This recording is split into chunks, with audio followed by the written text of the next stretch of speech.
Yeah, and I am joined today by my co-hosts, Kim Lantis, who is in Hermosillo, Mexico. Hi, Thank Kim. you. Welcome back. Thank you. And Carlos Ponce, who's in Cuernavaca, Mexico. Yes, I Nice got it Finally, right. pronunciation. finally, you're getting it right. You're I've getting been it right. getting it right. I've been getting it right after a while.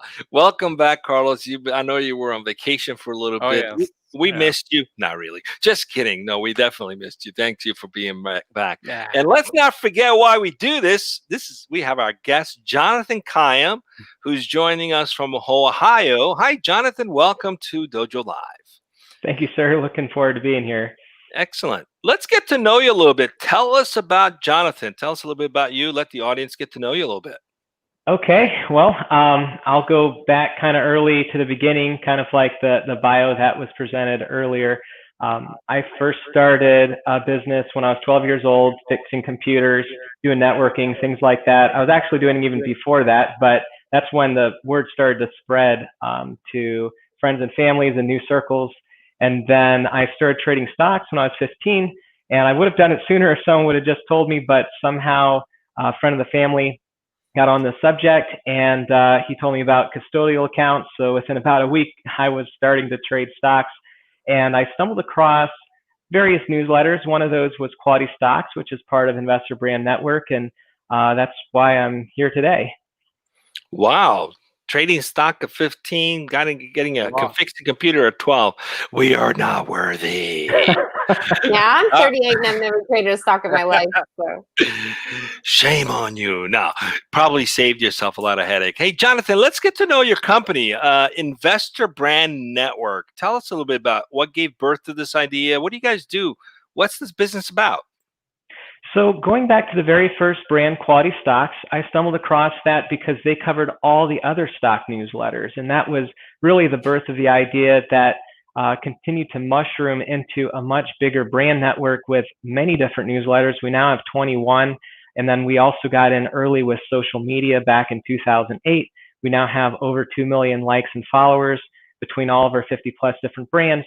But it always goes back to providing content that our audiences are looking for.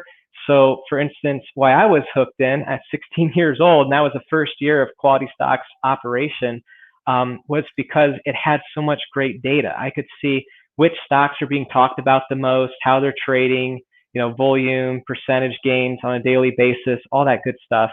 And, they had other content on their clients, of course, but I reached out to Michael McCarthy.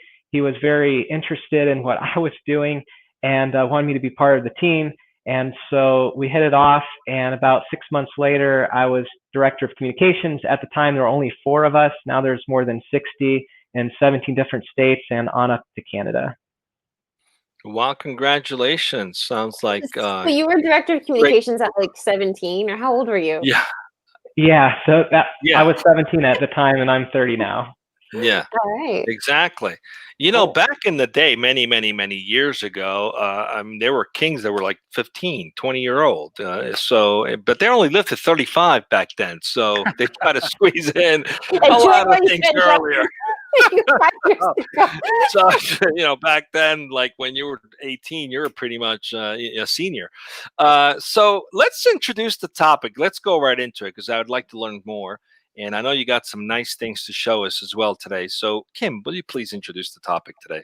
Sure. Thanks, Julio. And thank you for being here, Jonathan. So today's topic is the digital evolution, maximizing your impact. So we're going to be talking and seeing a plethora of ideas and strategies to increase your influence as well as make more memorable impressions. So what is this plethora all about, and how is the digitalizing, right, ourselves evolving, and how can we maximize that? I understand that you have a plethora of ideas to share with us.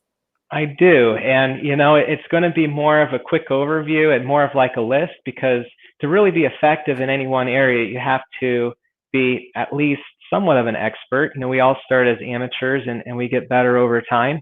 But some of the different things have been really effective for us. I mentioned newsletters and really anything that would be a subscription format, whether it's podcast subscribers or text blasting or, on and on and on. You want to continue to increase the ways that you can reach out to your audiences whenever you want to, versus hoping they stumble across you again. Beyond that, engaging in as much conversation as possible, like hashtag tweets, becoming a speaker at all the many different virtual events. Beyond that, guest blogging. It goes on and on and on. But I would say one of the keys to our success specifically is being very specialized. So we have a brand just for psychedelic news, for instance, and we also have cannabis and hemp and CBD, and others might try to bring that all together into one brand.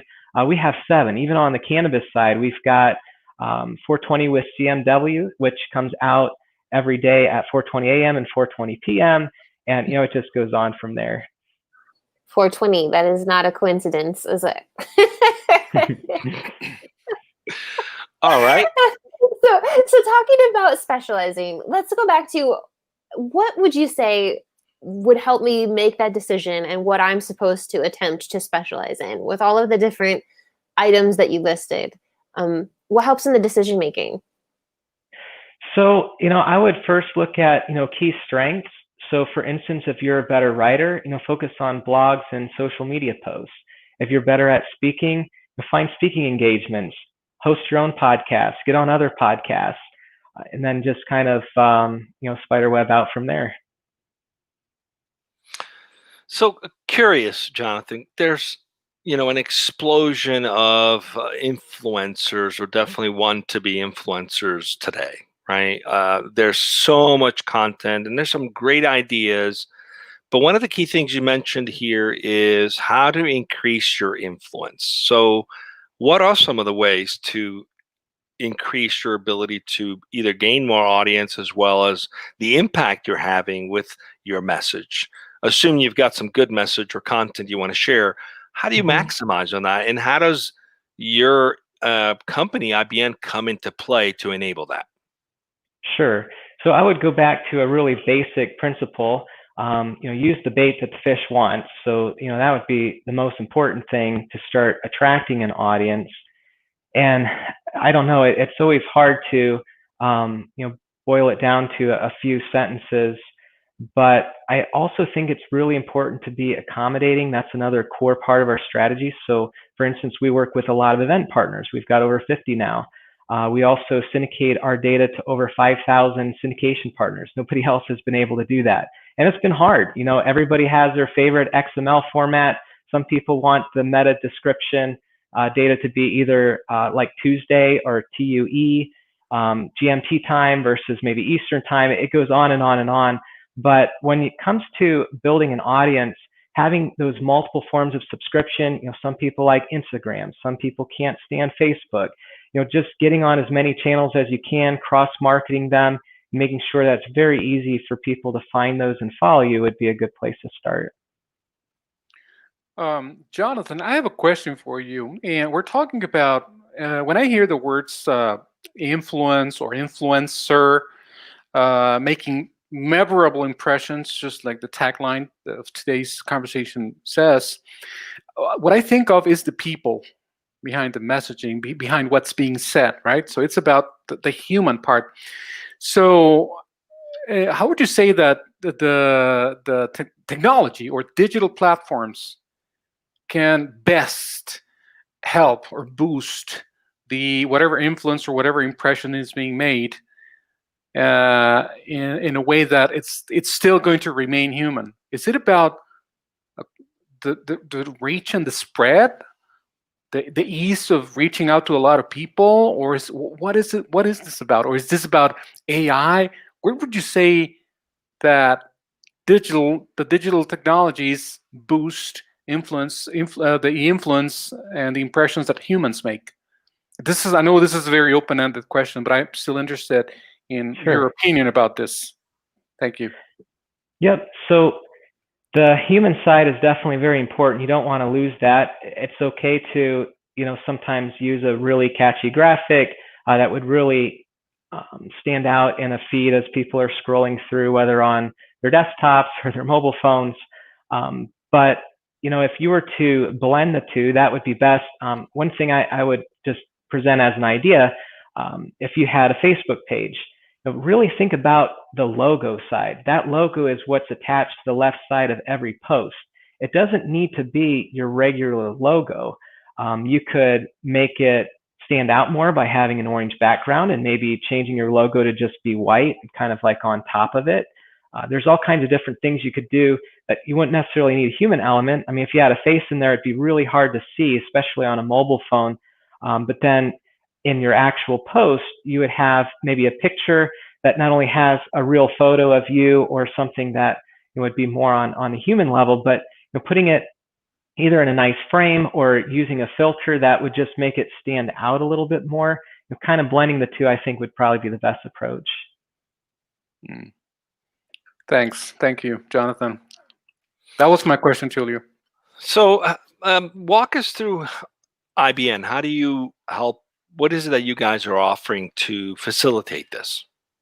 Sure. So where the conversation often begins is how many public companies we've helped in the past. So if you want to zoom in on my screen, I'll demonstrate a little bit what we've done in our studio. Let's check it out. All right. So yeah, there we go. So this is one of our many different scenes that we have. This is how we display our, actually, I guess on the other side, it's mirrored for me. But the many companies that we've serviced over the last almost 15 years now. Beyond that, we have different transitions as we go from different sections of our demonstration. We break for comments, and at the end of our demonstration, we have this cycle through, and we just try to bring in as much animation as possible. Beyond that, as we're going through the different OTT platforms we're on, such as Apple TV, Roku, we zoom in on the actual TV, and then as we're switching inputs, rather than have a black screen, we'll switch to this. So this is what the viewer is seeing as I'm fumbling through the different HDMI ports. And then we come back to Roku and then switch over to Amazon. And once Amazon's ready, go back to the TV. We also have a green screen. Another thing we do just to, again, just make that most memorable impression is, go full screen with our episodes rather than show it on the TV. Normally, we just show about 20 seconds of this to explain how we add B-roll footage to all of our audio content. And of course, we can do full videos too. But those are just some different components of what we've built beyond what you already know. Man, it's hard to even know where to start. I guess let's talk about the 5,000 syndication partners, for instance. When we put together an article, it just doesn't go on our 50 plus brands. It'll show up on Apple News. It'll show up, if they're doing a full press release, it'll come up on Yahoo Finance. But even for articles, we can get on MarketWatch whenever we want. We can do Bloomberg. And it just helps maximize that reach for our clients that are trying to reach new investors that haven't heard of them yet. That's Ruben, are you listening? Ruben, you in here? Tulio and Kim. Yeah, I was going to say, I just remembered a very scene from a very old Meg Ryan movie. And then what I would say is this: I'll have what he's having. Exactly. So your clients not only get all this tools and technology to make memorable impressions, right? But you're also helping them syndicate their message through your network of affiliate stations or outlets, media outlets. And how did you go about building that? Was that, and how do you keep expanding? How do you choose the partners to keep adding on? And why would they continue to join? How do you go about doing that? So again, it goes back to content. So whether we're baiting an investor to start following one of our newsletters or baiting someone like Apple News or Dow Jones Factiva to take our content, we want to make sure it's what they're looking for. Trying to think about, what was the second part of your question? Well, I'm curious how you go about validating what outlets to continue to add into your syndication. Like, I mean, you said you have 5,000 partners, but is it whoever's willing to showcase the information, or do you have a process to validate people? I mean, those outlets coming on board and giving that access to your clients. How do you go about validating who to add and why? Well, it really comes down to we really love big numbers. So unless it's a very obscure site or something that we wouldn't want to be affiliated with, and I'll just let you use your imaginations. There's all kinds of things out there on the internet. We wouldn't openly let them have access to our feed. But ultimately, we want to get as much distribution as possible. At the bottom of every article, it has a link to our full disclaimer.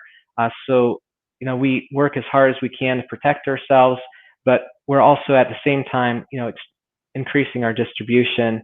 And, we have some pretty interesting ones if you go through the whole list. Great. So walk us through a little bit, assuming DojoLIVE, right? We want to get syndicated across all these media outlets. Right now, we broadcast live across 14 different mediums, and we'd like to get on every medium out there. How do we go about doing that? So we make it really, really easy for our clients. Probably the easiest piece of content we put out is called a network news break. And we switch it up a little bit. So if they're in, let's say cannabis, we would do cannabis news break or crypto news break if they're in a blockchain. But all these news breaks it's just a one paragraph summary of whatever the content is. It could be a previous press release. It could be a full length article that we wrote. It could be a full length article that was on Fox News. It could be really anything, including a podcast or a YouTube video.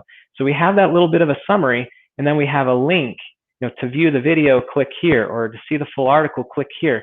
So some people don't need to see any more than our little one paragraph recap.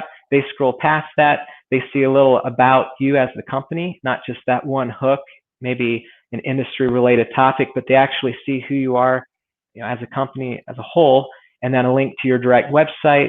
So that would be a very easy way to do it. Another way is to be part of our continuing content generation program. We've got tons of writers. Most of our staff is, a writer of some kind. Obviously, that's how I got started. So we would either cover the topics you give us, or we would come up with our own, get your approval, and then just blast it everywhere. How do you keep up with the various changing platform do you spend a lot of time building plugins or APIs to all these different channels? Or I think you said earlier using mostly XML feeds. How are you keeping up with the ever changing, technical evolving world? How do you guys do that? So most of our partners will let us know if a change is needed, but we do use Meltwater to keep everyone honest. So if there is a partner that has fallen off the wagon, we can see that very easily and then ask them, what's going on. Okay, so most of this is used to syndicate news or articles to gain more presence for influencers to have more impact. Are there any companies like large enterprise organization using this kind of platform and technology for internal purposes, or are you guys strictly doing the sort of the syndication and propagation of the content to gain access to media outlets, or are you also licensing the piece of technology that enables organizations to use these tools to jazz up their message and make it more compelling and more memorable, even for internal use? Are any plans of doing that, or are you doing that now? We get requests all the time to white label from investor relations firms and public relations firms.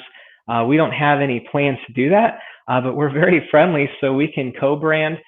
Whenever a company wants to put out an official announcement, it would basically be all them. Normally, we have our corporate communications contact at the bottom, but yeah, as far as turning over the reins and there wouldn't be a single mention of Investor Brand Network, we're not doing that at this time. Cool. Well, you can see there's an appreciation for the technology and the platform itself. So I was curious if you're getting people asking. Kudos to you for having built something that seems pretty interesting and easy to use. In terms of using the platform, is this something, for example, where an organization that is publishing content can do themselves? Do you license it where they can just use it themselves, or do they send over the content to you and then you guys basically propagate it? How does that work? So there's two different kinds of content. There's the sponsored content where we're putting it out with our voice, whether it's a particular brand or Investor Brand Network itself. And then the other side would be them putting out communication. So we do help them build up their social media audiences, for instance. In addition to that, there's press release announcements. So I don't know if you or any of your listeners follow any publicly traded companies, but the majority of investors will go to MarketWatch or Yahoo Finance, type in the symbol or company name, maybe Apple, maybe Tesla, and see, what their latest announcements are. So when we're helping one of our clients put out an announcement like that, it'd be different than if it comes from us. So in that case, they would send us the draft. We would provide what we call enhancement suggestions. So it's not just moving around commas, but we've worked with, countless IR and PR teams. We've learned a lot doing thousands of these press releases over the years. So we'll help them make it better, maybe a better headline. Sometimes 30% of it gets rewritten. Sometimes, we bring in industry-related topics to expand or help the audience better understand what's going on with the announcement. Sometimes companies just assume people know as much as they do, and they don't have enough context. So we help through that whole process before it goes live on the wire. Jonathan, I have a quick question. Of course, what I'm hearing is that you deal with a lot of how can I say this? With a lot of productions or with a lot of companies that generate different types of content. In your experience, what sort of, and this is particularly interested because related to what here with DojoLIVE, in terms of format, what sort of format have you seen that works better, and for what types of industries? Is there like an average type of format that you feel works better, or how does it work? So my favorite format personally is a blend. So with our full-length articles, right underneath the title, there's 3 to 5 bullet points. And if that's all a person reads, that's all they really need to know. If they want more meat, they'll see it all underneath. And if they keep scrolling, they'll see a link back to our client's website and other things that they can do, such as subscribe for future news from that company, or see our profile, which we bring in a corporate media kit, which is a really nice flipbook format. We find that actually, talking about what increases engagement, if you have something almost like a picture book, rather than point them just to a website where they might go to 2 and 3 pages and leave, that's industry average, they'll go through 15 pages without even thinking about it, and they'll get the whole story. Of course, they might not know all the details of the story, but it's more important that they start at the cover and they go through and they see how maybe that particular article or news announcement relates to the bigger picture, and to draw them in that way. So, Jonathan, I have a question about how you go about attracting the talent that comes work for you. And the reason I ask this question is because you guys have reinvented PR, basically, right? I mean, it used to be a public relations firm would help with creative, would help with messaging. They managed the outlets, with the reporters, the analysts, etc., but didn't necessarily have a platform or technology to go and push this out, right? So you guys have actually reinvented PR in essence by providing those concierge services, but also you have a platform and you're building access to outlets and continuously adding more to this platform. So you've got more in-house control of distribution than, say, a PR agency that would basically, do all the manual work in the past. So when you go about hiring people, how do you go about explaining the company? Do you consider yourself a tech company, or do you consider yourself a PR company, or both? How do you go about explaining the business model so that people can kind of wrap their heads around, oh, it's PR, but it's tech. It's both. Give us a little bit of an insight on that, please. Sure. So we would call ourselves a corporate communications firm. And oftentimes when I'm going through the demonstration, doing all the visuals, you got the chance to see a few of them, but we have plenty more, especially with the green screen. And we built a website just for the demonstration. And after we're done, we send the link so they can dive in deeper. But as far as explaining, what we're doing to someone that's completely new to this, oftentimes I say, we're not really IR, not really PR. Some consider us a blend of both. We definitely achieve many of the same objectives, but the way that we do it is through content creation and distribution to as many audiences as possible. So, not to press on this, you consider yourself a media company, a We platform? would just say corporate communications firm That's it. and just leave it at that. Don't put it into a bucket. I get it. I get it. I appreciate that. All right. Well, thanks for sharing all that with us. It sounds like a really compelling solution to organizations that are looking for that. Let's, as we wrap up, any words of wisdom for those companies that perhaps are sitting on the fence about, can we afford to have this kind of service? Should we invest in it? Why should we do it? What's typically the hurdle for most organizations to gain this kind of access and tap into this help in order for them to become more influential, make a bigger impact, and obviously create more opportunities for themselves by becoming more memorable? What are some of the hurdles you typically find, and how do you help those organizations get past them? We find the hurdles disappear after they go through a demonstration because they understand that we have guaranteed content. We're not begging anyone to write. We've got great writers on staff, and we've got guaranteed distribution. And I think the biggest part on that side is that we can reach the same audiences over and over again. I always go back to the rule of 7. Average person needs to see something an average of 7 times before they engage. And that doesn't mean buying stock or buying product. That means as little of an interaction as going to a website for the first time or following on Twitter. But in terms of, can someone afford it?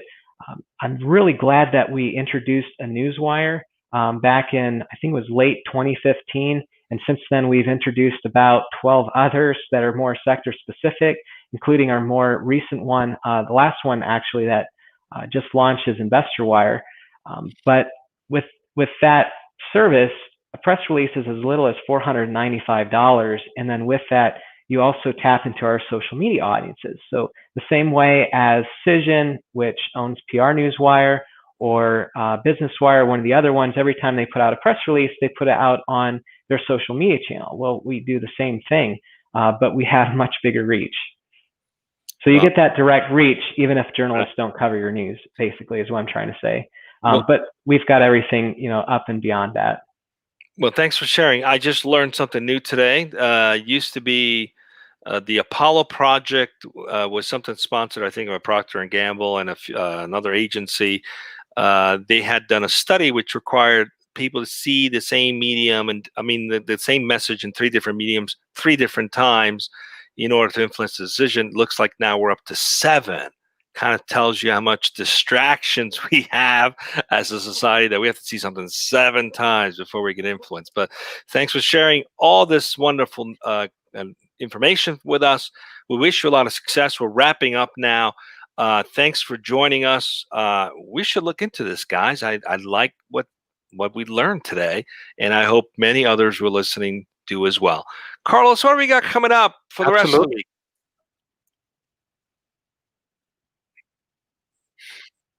We got a full all things. Oh, yeah, I'm sorry, Kim. I'm sorry. Well, anyway. Yeah, well, we have a full week of all things digital. Tomorrow we have a double whammy, one in the morning, I believe, and this is going to be with Paula Tompkins, the CEO and founder of ChannelNet. The topic is creating relevant contextual experience to drive digital customer engagement. And then at 1 o'clock p.m. Pacific, we have avoiding. This is the topic that I think it's fun. Avoiding noisy neighbors by delivering from the edge. This is about digital distribution, and it's going to be with Matt Levine, the CTO of Cachefly. And finally, on Thursday, we have the future of digital innovation with Ross Morrell, the founder and CEO of FrogSlayer. So that's what we have for the rest of this week, folks.